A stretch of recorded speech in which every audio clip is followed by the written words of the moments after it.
My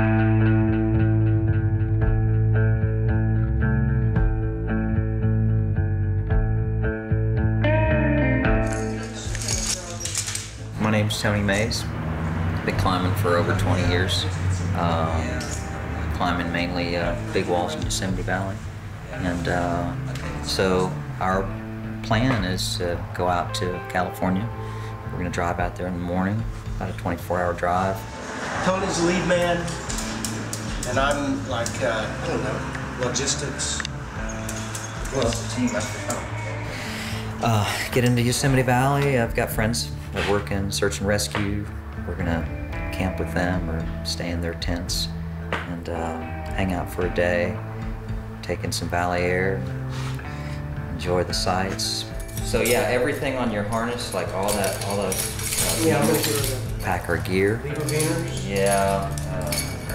You might want to just take a couple jump beaners to put on there. These are junk. And then Tuesday morning, we're going to get up bright and early, about 4 a.m. We're going to hike to the base of El Cap, and we're going to climb 3,200 feet in under 24 hours. So that's the plan. Yeah, you know, you can actually take both, but what I'm going to do is I'm going to go ahead and take a raincoat just because the temperature's in the 50s. A lot of guys out there climbing it right now as we speak. A lot of different ascents, 3 days, 4 days, some in a day, some attempting a day, some attempting 3 days. So just because I've done the climb a lot doesn't mean it's a guarantee. It's a big climb, there's a lot going on. It's still dangerous. It's 3,000 feet of vertical rock, there's loose rock, there's all kinds of stuff. So yeah, it's still a serious undertaking. Well, I mean, they're really big. Yeah, well, this one's short. They're just made for their 8 Yeah. So what I'll do, I mean, I don't mind cutting it, to be honest. No, let me give you, let's see what I have. Okay. It's exciting, it's kind of why I do it, and it's fun, you know, I'm looking forward to it. It's a free climb, but that's deceiving. Typically, people who don't understand climbing terminology think that means you're just grabbing, you're going without a rope. Even though Tony's free climbing it, we still have a rope, and what that entails is gear. And when Tony leads a pitch, the lead person is the first person up. He's really dictating the speed of the ascent and just the flow of the whole climb, but then somebody has to retrieve the gear and tend to the rope. Make sure he's on belay, which is meaning he has a lock off in case he falls. He's not gonna come whipping down to the ground or anything, and that's my function in the team. We've been training all summer. Tony's been climbing hard all summer, and I've been Jumaring, which is the ascending.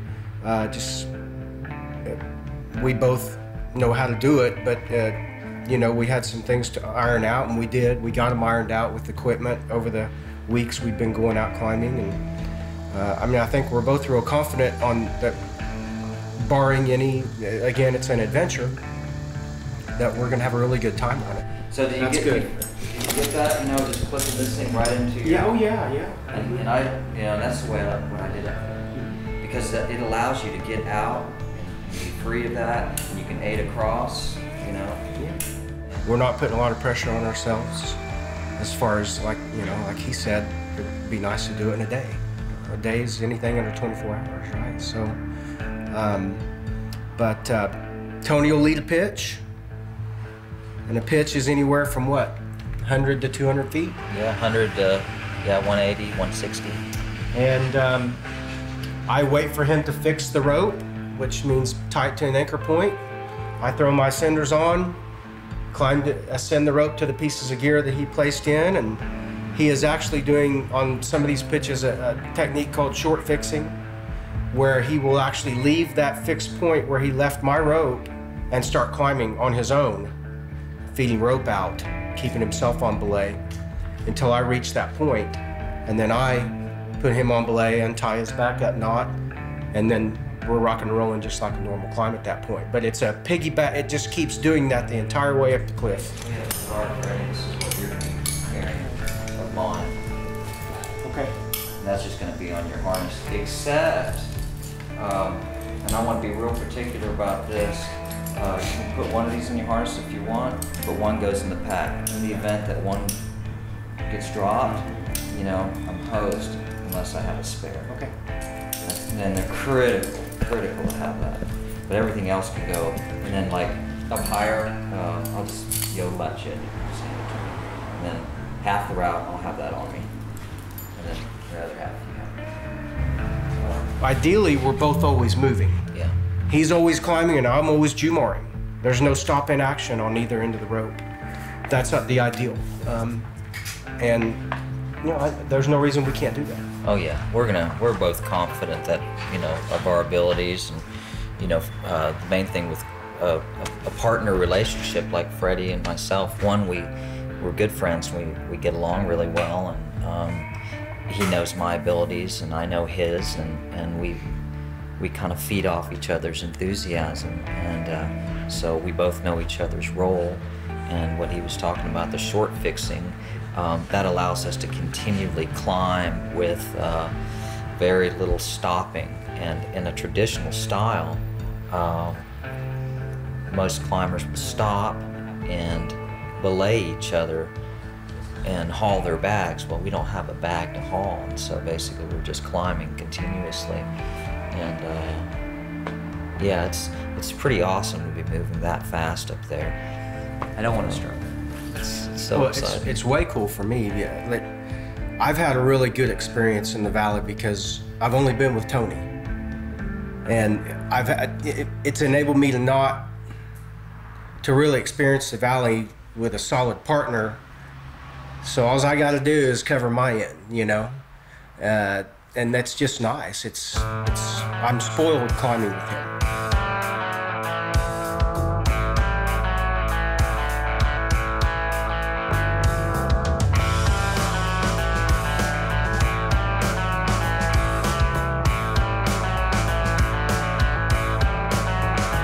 We're receiving valley energy right now.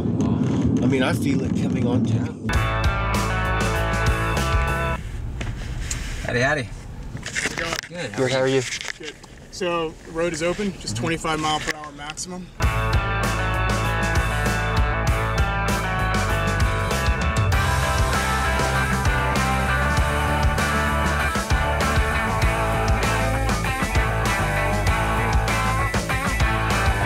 That's funny, that dog came up sniffing around. And he was kind of swatting at first I thought he was trying to get onto this dog, you know, violently. No, he was just trying right. to shoo it away. Yeah. I was like, You were funny. You're like, if he started whipping that dog, I was gonna cut loose on him, man. I was.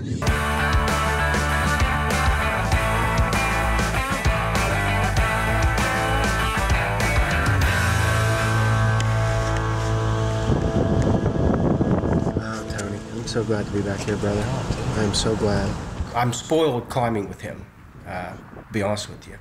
But what I want to do with this personally, to me, what I'm fixing to learn from him and see, you don't read about in books, really. I mean, there's a couple of speed climbing things out there, yes, but I mean, it's the chance of a lifetime for me, and what I want to do is start my own experience, just as he has earned his way to Naiad. The nose. Then I want to be able to earn it as well, and I've told Dawn that I can't stop after this and just say, wow, that was cool. It's missing the whole point to me if I do that. It's a waste. I mean, the thing about it is, you know, going out there and doing like we're gonna do it, and I mean, I was gifted also from somebody. Friends of mine, they brought this nose in a day, this speed climbing, to me, just like I'm showing Freddie. It's cool that you can kind of pass it on. Mm-hmm. In 1997, I tried to do it in a day with a friend of mine, and it just didn't happen. It was just so much work, and I just didn't have the skill. And then so I just stabbed at it, and finally I got it down. And someone come out of the box. doing it like we're doing it comes from a lot of experience, and so it's nice to have someone to share that experience, and you can just take that and just, you know, go forward and instead of struggling and learning, you know, span many years. 10-minute approach over on Lower Cathedral, a place called Lower Mecca. It's a sport crag that has some mixed climbs in it. Come. No, dude, we should. Just doing a little bit of movement today. I think would make you feel good. Dude, we should do that. Just walk up there and we're gonna chill tomorrow. I'll do that with you, man.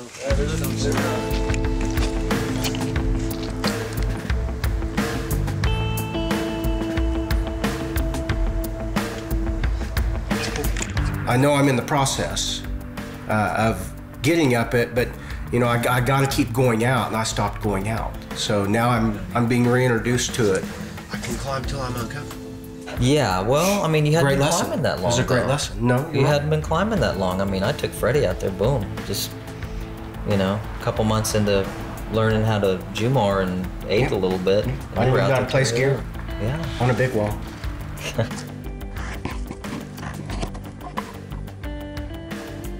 This is it.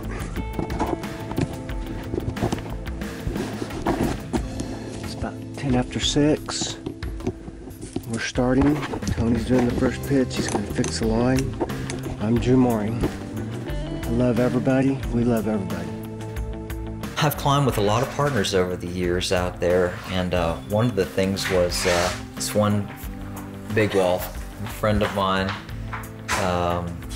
used to say that climbing El Cap was like doing like it's a wall drug.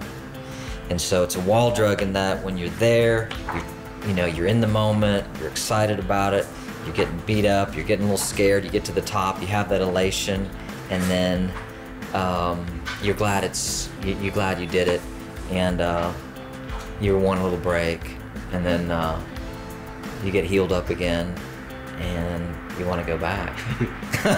And so that's the thing. I mean, it's like me. I mean, I've been throwing myself on those walls now for I did El Cap 20 years ago. Last month was my 20th year. Wow. So this is a 20-year climb. You're good.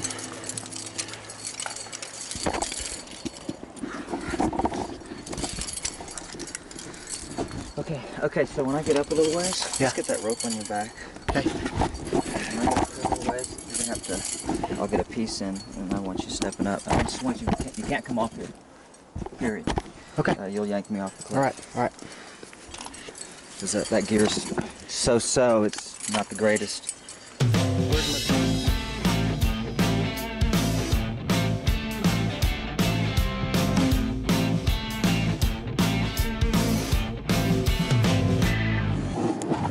So where are we? We are, okay, there's Dolt is 12, which is down there.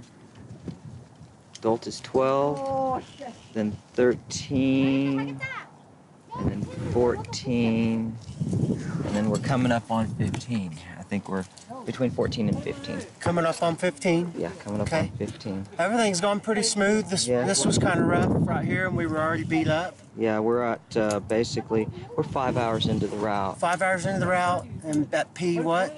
15? Coming up on pitch 15, yeah. Yeah, so the time was not bad. Yeah, just the stove legs were stove legs were just kind of grueling for me. I think my deal was I didn't sleep last night. Yeah, I understood, man. I didn't sleep. It's been awesome to this point, for sure. Oh.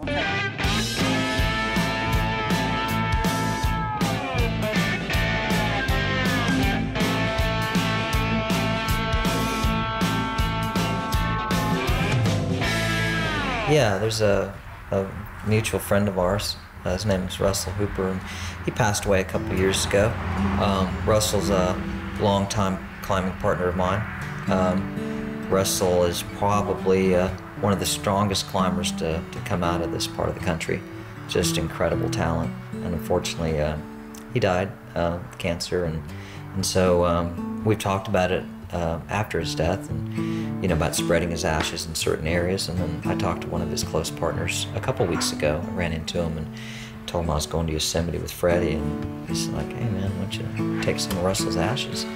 So that's the plan, and I'm gonna take some of his ashes, and we're just gonna kind of spread them out in certain sections of the climb, at the base, certain parts of the wall, and Russell has never done nose in a day, so this is going to be his chance to do nose in a day.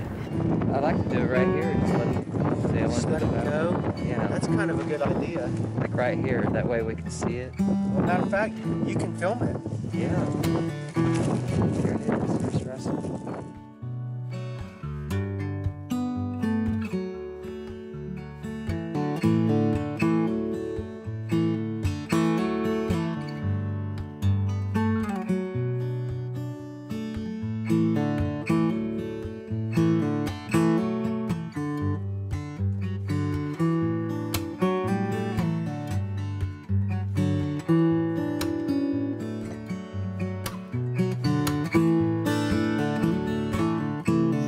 So what, 47 pitches?